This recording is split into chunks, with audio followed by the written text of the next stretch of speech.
2025年1月20日，特朗普总统入驻白宫，马不停蹄的就开始兑现他之前的竞选承诺，对加拿大、墨西哥、中国等国全面增加关税，无差别的对老朋友和一干竞争对手进行群体打击，其勇气和魄力堪比当年对多国同时宣战的慈禧老佛爷。面对关税的大棒以及要让加拿大成为美国第51个州的言论，一向温和的加拿大人也坐不住了。除了号召要支持国产、抵制美国货之外呢，一向被人诟病是娘炮、即将卸任的总理特鲁多也罕见的爷们儿的一回，宣布要进行关税反制，跟特朗普硬刚到底。I am announcing Canada will be responding to the U.S. trade action with 25% tariffs against $155 billion worth of American goods. That Canada will ever be the 51st state.随着贸易战的硝烟弥漫，就连冰球场上都变得火药味十足，双方球迷互嘘国歌，昔日亲如一家的兄弟情也渐渐成为了过去式。美国国内呢也没消停，在全球首富马斯克的带领下，政府效率部以杜绝浪费、减少开支为由，对多家政府部门展开了调查，其行动速度之快，拥有权力之大，打击范围之广，更是让人将其与明朝末年的东厂西厂相提并论。其中最出名、影响也是最大的，莫过于是关闭了拥有60多年历史的美国国际开发署 USAID run by radical lunatics and we're getting them out. 有关这个事的利弊不管是线上还是线下，都引发了强烈的争议。不少人认为马斯克这是干了件利国利民的大事，这个部门呢长期以来是尸位素餐，浪费纳税人的钱，还总干些让人摸不着头脑的傻事儿，早就该关了。反方观点呢则认为马斯克就是个鼠目寸光的商人，见小利而忘大义，总有一天会裁员裁到大动脉的。还有冷眼旁观的，觉得这就是一场打着反腐节流旗号的清除异己的行动，把那些早就看不惯的反骨仔全给换成自己人。更有人把这事简单粗暴地总结为马斯克带领手下的 Doge 狗狗帮彻底端掉了狗粮总部。这儿要多说一句，因为事情还在进行中，每天相关的新闻以小时计算是层出不穷，着实是让人眼花缭乱。所以呢，如果有更新的进展，请大家在评论区补充讨论，如果有不准确的地方也欢迎大伙留言指正。好了，下面就让我们来一起雾里看花，来说说马斯克这波被称之为闪电战的变法行动到底是怎么回事。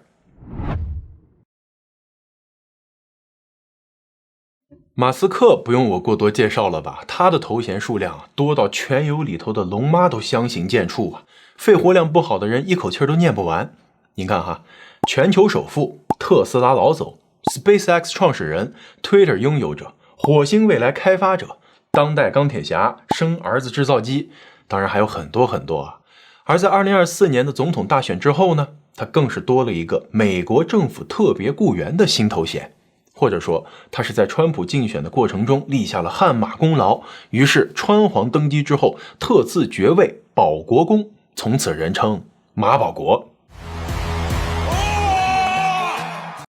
当然玩笑归玩笑马斯克在这个总统竞选的过程中呢，不遗余力，大家是有目共睹的。给川普竞选演讲站台、大跳热舞、玩抽象，那些都是虚的，真金白银花出去的才是大头。美国联邦选举委员会在2024年大选前公布的文件中显示，马斯克向总统候选人川普及其他的共和党人捐款超过了 1.32 亿美元。当然了，他最出名的助选举动莫过于是每天给一位美国选民发放100万美元的大奖了。某些断章取义的中文媒体对此报道说他是专门给那些投票给川普的人发钱的。但事实上呢，他的抽选对象是签署了支持言论自由和持枪权请愿书的选民。而这一活动主要面向的是关键摇摆州。由于这两项权利是共和党选民普遍认同的核心原则，所以在有效地吸引了共和党的支持者的同时呢，也巧妙地避开了贿选指控。这个事儿把马斯克的精明算计展现得淋漓尽致。而他在社交媒体上的各种言论更是给予了竞选巨大的隐形支持。比如说2024年10月，马斯克的一篇贴文中放出了一张有关非法移民参与大选的数据参数图，指责民主党试图用大赦的方式换取他们的投票支持，并且声称，如果这样下去美国将会成为一个深蓝社会主义国家。这个贴文一发出就获得了近10万点赞。尽管后来因为被指出数据造假以及涉嫌阴谋论而被删除，但是所造成的民意影响已经无法改变。更别提马斯克在买下 Twitter 并改名为 X 之后，第一时间便解禁了川普被封禁的账号。有网友说这440亿美元花出去，就是为了让心爱的人能重新发声。马斯克真可谓是霸道总裁中的霸道总裁了。立下了如此的功劳，川普自然也是投桃报李。他在佛罗里达棕榈滩的胜选演讲中，用 "A Star is Born" 来形容他最忠实的支持者以及最大的盟友马斯克，认为他俩强强联手，能真正的 Make America Great Again。 Let me tell you, we have a new star. A star is born, Elon. But he's a character, he's a special guy, he's a super genius. We have to protect our geniuses. 他自然也不是嘴上说说而已。2025年1月20日上任当天，白宫发布总统行政令，建立政府效率部，由马斯克担任此机构的最高负责人。从此马斯克从拥王者、保国公正式升级为西厂大总领。这个被称为狗狗帮的效率部自打成立起就非常的引人注目。人们非常好奇，它会由什么样的人组成，在政府体系中到底扮演什么角色，以及最重要的，它到底想干嘛？首先这个狗狗帮并不像一开始很多人预测的，只是一个政府外部的咨询机构，而是正儿八经的政府部门，由美国数字服务中心 USDS 改名而来，把原本的那个 D Digital 改成了 DOGE， 也就是 Department of Government Efficiency。其次狗狗帮这个名字并不是搞笑的或是讽刺，因为呢，效率部的简称就是 Doge， 跟马斯克力推的虚拟币狗狗币 Dogecoin 刚好重名了。狗狗币呢，在效率部官网上线后，短短15分钟内出现了13%的价格上涨，网友直呼马斯克赢麻了呀！当然了，马斯克的目的肯定不是创造这个同名梗。政府效率部成立的宗旨是实现联邦技术和软体的现代化，以最大限度提高政府效率和生产力。具体来说呢，就是要减少浪费性的支出，消除不必要的繁文缛节，给臃肿的政府机构减肥。开源的同时需要节流，这事儿听起来没什么毛病可是落到实际上就不是查账本这么简单了。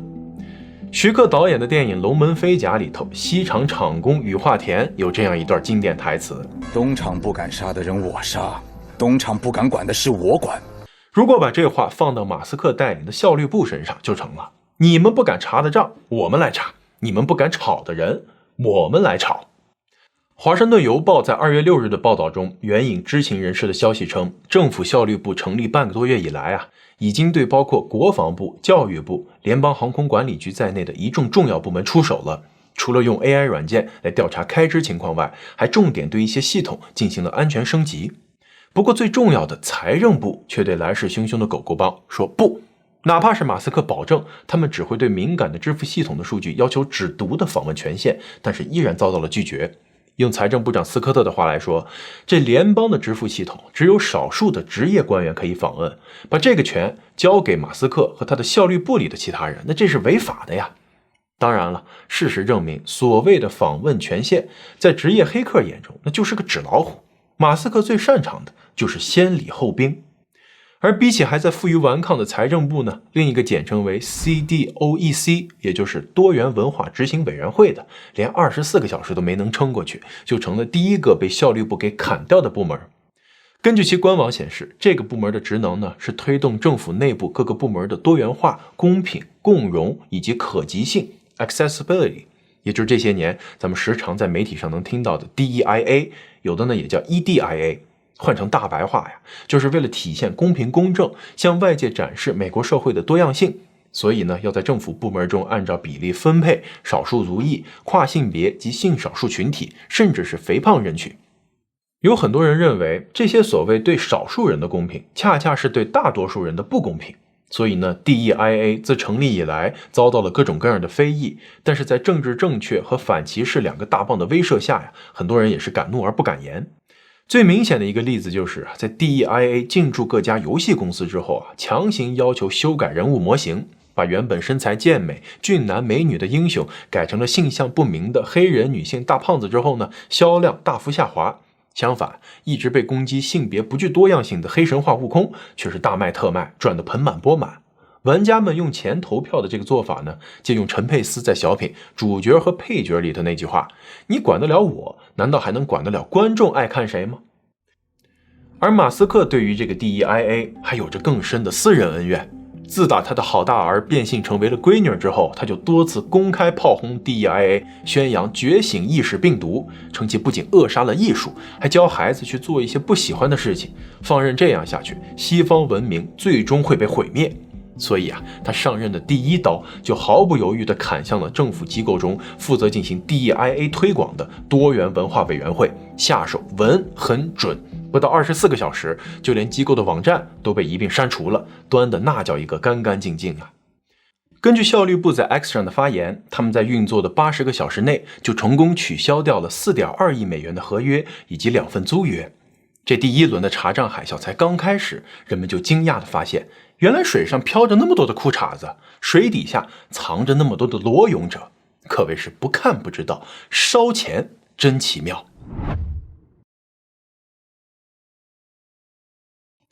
在一个名为 Campus Reform 的网站上，列举出了10个高等教育研究项目的离谱案例，可能会被斗着展开调查。其中包括美国国家卫生研究院向俄勒冈州波特兰的 Reed College 拨款46万美元，让他们创建一个基于代币的经济体系，让鸽子学会使用老虎机。据称这项研究让鸽子在经过1年的训练后，真的学会了赌博。此外，他们还向亚特兰大的 Emory University 投入59万美元，用于研究这个黑猩猩为何会投掷粪便。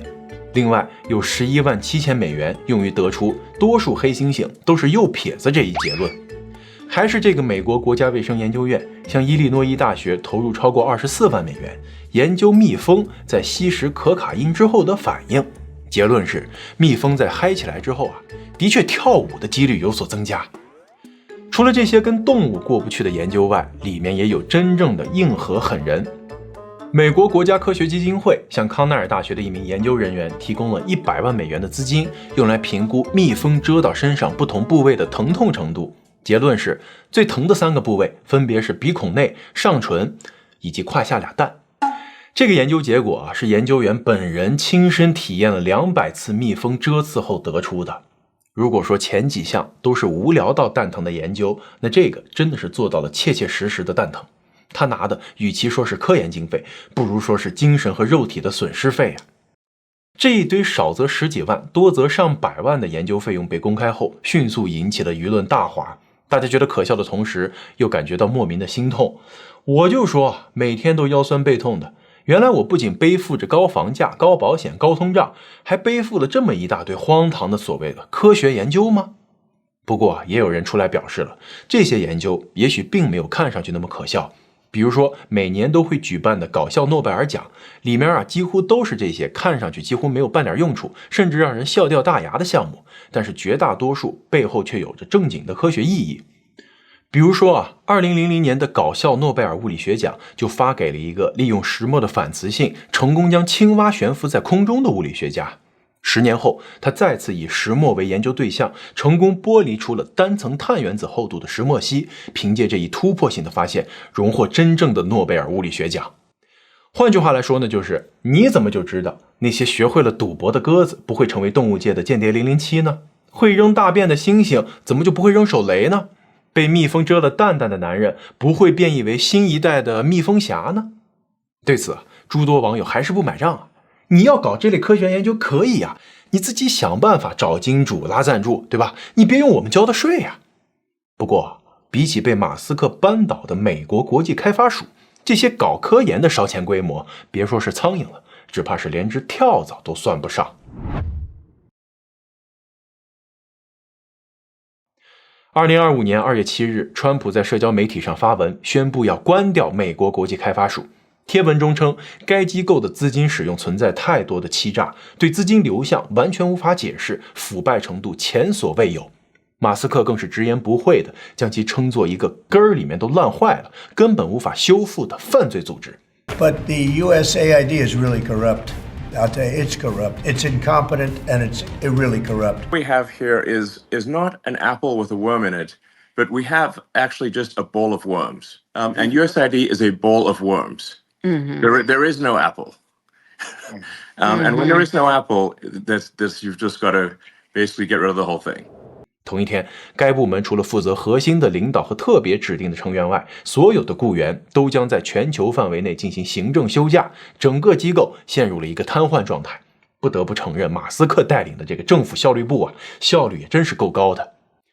维基百科上显示，国际开发署 USAID 是1961年根据国会通过的对外援助法而建立的。当时还是肯尼迪总统当政，最初的目的呢是为了管理美国政府的一些海外支出，结果才成立了几个月，古巴导弹危机爆发。虽说最后是以和平收场了，但是也结结实实的让美国政府意识到，在冷战当中不能总是硬碰硬，有时候呢也要妥个协服个软，尤其是对那些在美苏之间摇摆不定的国家，举起大棒的同时胡萝卜也不能少喽。于是USAID 便承担起了这个撒币的任务。在之后的半个多世纪里，持续向贫困、战乱以及遭受巨大自然灾害的国家和地区输送资金和物资。俗话说吃人嘴软，拿人手短。USAID 对外援助的同时呢，也很大程度的提升了美国的国际形象和地位。因此在过去的半个多世纪里 ，USAID 一直都是美国国际软实力的重要一环。在1998年就已经被法律确认为一个独立的行政机构了。而他们每年申请的拨款预算也是跟着水涨船高，仅在2023年1年就管理了超过428亿美元的款项。2024年呢有所降低，但是也有325亿。每年年末的时候，他们都会在官网上给出报告，告诉大家这几百亿是花在什么地方了，但是都只是非常笼统的列出了几个大类，比如人道援助97个亿，健康86个亿，管理体系70亿，农业11亿等等等等吧。不过这里边36亿的行政费用显得非常刺眼USAID 解释说，是因为他们旗下1万多名雇员，80%都在海外长期工作，这些人的吃喝拉撒、差旅和保险等等费用要远远高于在本土工作的员工而马斯克的团队在经过一番查账之后，给出了一份更加详尽的支出项目清单，这里头的一些个项目让人看的那叫一个瞠目结舌。2025年2月3日，白宫发表官方文件，公开了一份 USAID 的资助内容，谴责他多年来拿着纳税人的钱资助一些荒谬甚至是有害的项目。这些项目通常是一些官僚们的私人项目，几乎没有任何的监督，其中包括且不限于在塞尔维亚的工作场所和商业社区推动多样性、公平性和包容性150万美元，帮助越南的电动车项目250万美元，资助埃及的旅游业600万美元，为危地马拉的性别转换和 LGBT 活动拨款200万美元，为哥伦比亚的跨性别歌剧提供4万7千美元，甚至还有数十万美元拨给了跟恐怖组织有关的非营利机构。那在众多的美国民众眼中，辛苦挣钱交的税不仅没回报到自己身上，反而让他们这么给花式霍霍了，可能还真不如去研究大猩猩如何扔大便来的实在。至少大猩猩如果能够瞄准 USAID 的大门投掷，也算是做了件好事不过也有人出来辟谣，说这份清单中说的并不完全准确，尤其是那些有关跨性别音乐剧、漫画的赞助，其实呢是来自于美国国务院。而给埃及的那600万不仅仅是帮助了人家的旅游业，更是为了提高西奈半岛居民的教育和就业机会，而且是在川普上一任期的时候就已经获批了。至于给基地组织送粮这事儿的确有过，不过呢是 USAID 某些下属部门自己偷偷搞出来的，人家检察长自己调查并且披露出来，已经自省并且罚酒3杯了，你总不能还继续算在他头上吧？可是没想到这边是越辩解反而是越描越黑。纳税人表示，我们不管这些钱是谁花的，你就说他到底花没花吧。一向都站在争议前线的维基解密也不失时机的出来插了一脚，披露说USAID 从2023年起就资助了全球范围内的6200名记者、707个非国家媒体组织以及279个专注于新闻自由的非政府组织，目的是要从控制舆论动向向全球输送美国价值观，也就是网上骂战中经常能听到的那个词儿——发狗粮。这也是为什么在 USAID 被关闭之后啊，有人把这事总结成了马斯克带领着狗狗帮端掉了狗粮大本营。不过啊，这儿还是要强调一点的，这些所谓的美式大外宣的支出呢，目前为止并没有得到实质的证据支持，包括纽约时报、路透社、美联社等一众被维基解密点名的媒体纷纷站出来否认曾经得到过 USAID 的资助。而英国 BBC 则说呢，旗下的国际发展部门 BBC Media Action 的确收到过 USAID 的钱，但 BBC 本身并未直接接受资助。同样陷入了李逵李鬼是不是一家这个困境的是美国前总统克林顿家族名下的克林顿健康获取基金会。马斯克披露说 USAID 在2019年向该组织提供了750万美元，还有媒体披露说基金会主席就是克林顿的女儿切尔西。克林顿一家呢，赶紧通过律师辟谣说，这其实就是冠了个名，切尔西没从基金会拿过1分钱啊。而针对 USAID 更为严重的一个指控是涉嫌洗钱，主要是因为他们所资助的很多个人和团体，在其所在国家因为宗教或是意识形态等等原因吧，并不合法，所以呢，只能用匿名的方式来接收资金和物资，甚至连办公地址啊，很多都是一些街边小楼或者是居民区里的老破小，根本无法核实其真实性，完全可能是有人买通内部员工，用左手倒右手的方式私吞掉资金款项，而且还极难追踪，哪怕是马斯克的团队也是查着查着就成了一笔烂账。对此啊， USAID 的前负责人发文辩解说，由于机构本身过于庞大，涵盖的国家和地区又多，所以不免会出现部分账目不清，无法追查去向的情况。但是啊，这也仅仅只是占到了每年几百亿资金中的不到1%。USAID 在成立的这60多年来，在全球贫困减少、经济发展、人道援助方面做出了巨大的贡献。马斯克呢，不分青红皂白一刀切，让很多真正需要帮助的人顿时陷入了困境，甚至是绝境。比如非洲国家急需疫苗的儿童，穆斯林国家需要被解救的家暴受害妇女等等。这就好比是为了倒盆洗澡水，把里边的孩子也跟着一起倒了嘛。Are you trying to go to the clinic? Yeah. It's closed. What happened? I mean, the USAID funding has been frozen, so they're closing down clinics. I don't know what to do. Serious. What will I do? There's nothing. 还有人觉得马斯克对 USAID 开刀就是捏了一个背景不硬的软柿子呀，因为他的年度预算看着虽然多啊，但其实只占联邦总支出的 0.3%。也就是说，马斯克和他的团队掀起这场政坛大风暴，省下来的钱也就是零头中的零头。不过啊，对于马斯克而言，扳倒 USAID 仅仅只是一个开始。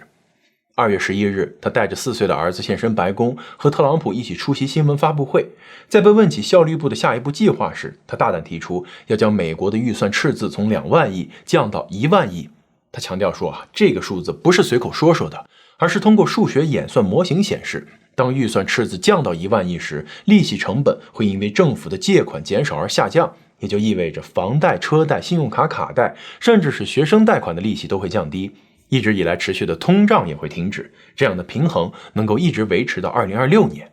这对于多年来负债累累的美国政府以及美国人民来说，简直就是 Make America Great Again 的具象化呀。一天后，一个名叫 Doge Tracker 的网站正式上线了，及时公开马斯克旗下的效率部裁掉了多少不必要的政府开支，还非常贴心的把这个数字均分到了每一个美国纳税人的头上，让你切实体会到他为每个人到底省下了多少钱。截至节目录制的2025年2月15日，这个数字已经达到了490亿，均摊到人家每个人头上是327美元，非常的直观和震撼。也难怪很多人跟关注股票大盘似的，时不时的就会跑去看一眼。可能有朋友会好奇了，这隔壁美国反腐败反浪费搞得这么如火如荼，你们加拿大这边啥反应呢？其实能用一个字概括的话，那就是麻呀，不是赢麻了，而是麻木了。在加拿大人眼里，政府不浪费那还能叫政府吗？先不说他总理特鲁多一家每年都会花费大笔公款出门旅游，安保是一带一大群，吃喝拉撒呢全挂账上。也不说总督去中东出个差单是航班上享用的那大餐就将近10万加币。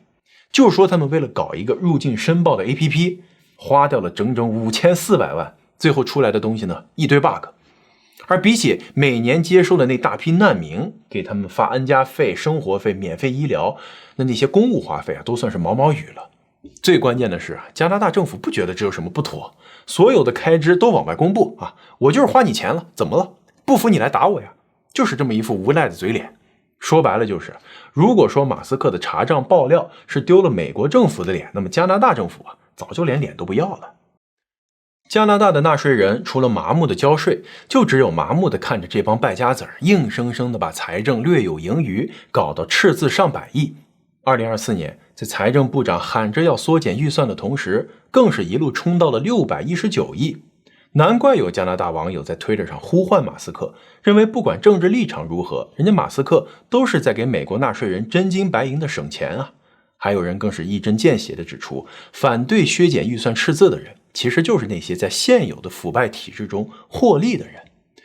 不过也有反方观点认为，马斯克呢其实就是在给川普干脏活，名义上是反腐节流，但实际目的啊是为了清除政坛异己，进一步集中权力。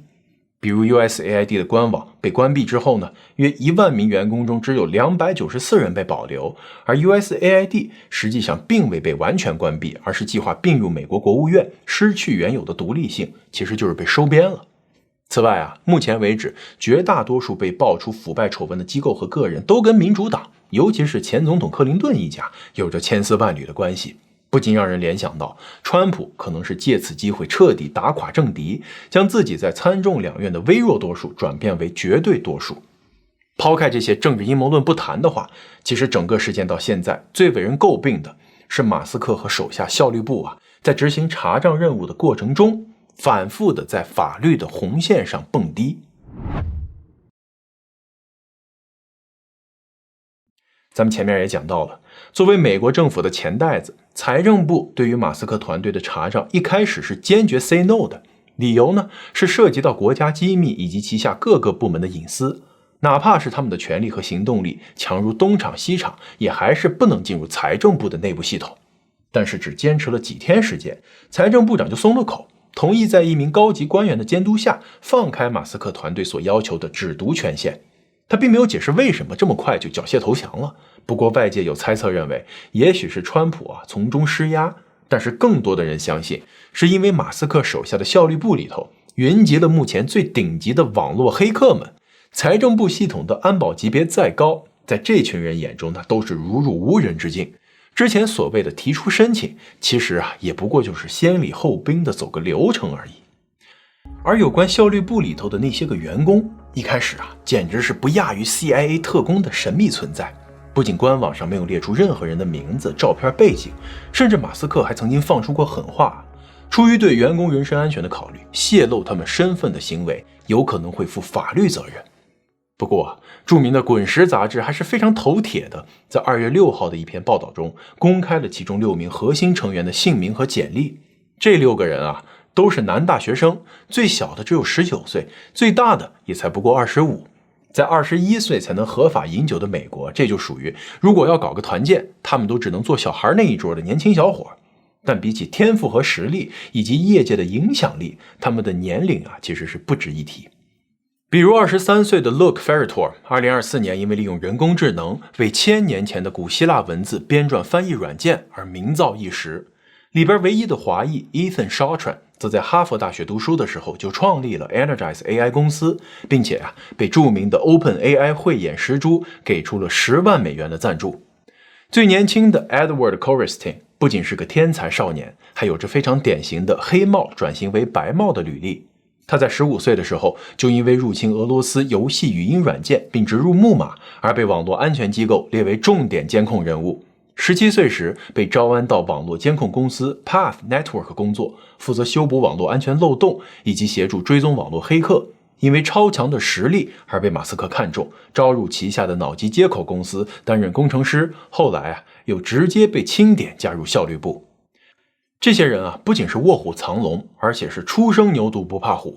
面对身份被曝光后可能面临的威胁，25岁的 Gavin Kleiger 在网上发出一篇长文，讲述了自己如何从一个拥有7位数年薪的高级电脑工程师到放弃一切投入马斯克的麾下。因为他认为比起金钱，他现在所做的事情更加有意义，是在拯救整个美国。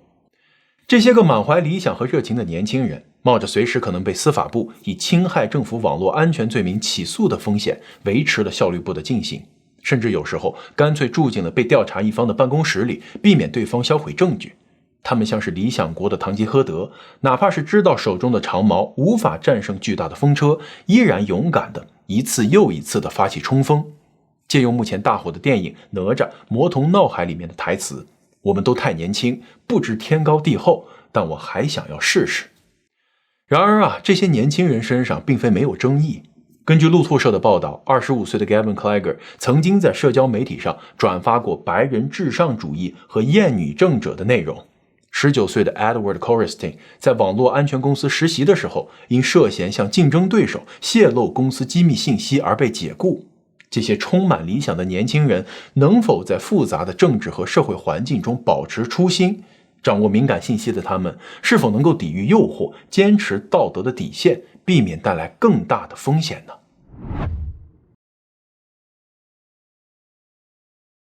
？2025年2月11日，马斯克发出了一段简短的视频，称由于收到大量的死亡威胁，他不得不加强了安保级别，并且做好了最坏的打算，选好了一名继承人。如果他出现了意外，那么公司和魏晋的工作会立即转移到这个继承人手上，以免出现群龙无首的混乱局面。而且为了保护这个继承人的安全，仅有马斯克自己以及公司的董事会高层知道此人的身份。看得出来，他似乎是做好了要杀身成仁的准备，要与美国的官僚系统做生死博弈。其实很多人都不明白，为啥作为一个全球首富，马斯克就不能像贝佐斯那样舒舒服服的在家当个富贵闲人，每天炫耀一下自己的火辣女友，或者呢是像盖茨那样每天琢磨点气候问题，各个会议上面喊喊话，做做好人形象呢？他到底是钱多烧的，还是他的野心远远不只是当一个世界首富呢？有人认为他就是一个商人，最终目的还是为了给他的各种项目开绿灯。也有人觉得马斯克就像是《三体》里头的罗辑，有人痛恨他，也有人爱他，更多的人是害怕他。然而每个人却都需要他。他站了出来，成为那个牺牲自己改变一切的执剑人。只是在他仰望天空的时候，满天繁星，举目皆敌。不管在哪个国家其实政府呢总有腐败和浪费，纳税人都有权利关心税款是不是花的合规合适。不过想要真正的削减浪费，确保钱用的得当，可没那么简单，得按法律办事儿。于是也有人质疑马斯克这么做是否按照法律程序，还是越权了呢？美国的三权分立，立法机构制定法律，行政负责执行法律，而司法机构则通过审判来确保法律得到正确的实施。在制衡的核心理念下，每一个都有权制约其他两者，确保权力不过度集中，避免滥用。眼下美国的司法和行政系统正处在一个关键的交汇点，权力的拉锯和博弈将决定未来的走向。如果说司法系统能够有效地制约行政权，确保所有的行动都遵循宪法和法律，那么美国的三权分立就能够继续正常的运转，保持社会的平衡。但如果这种制衡关系出现问题，导致行政权过于强大，无法受到应有的限制，那可能会对美国社会乃至世界格局产生深远的影响。亲爱的观众朋友们，你们怎么看呢？欢迎大家在留言区跟我们讨论。感谢收看，咱们下期再见。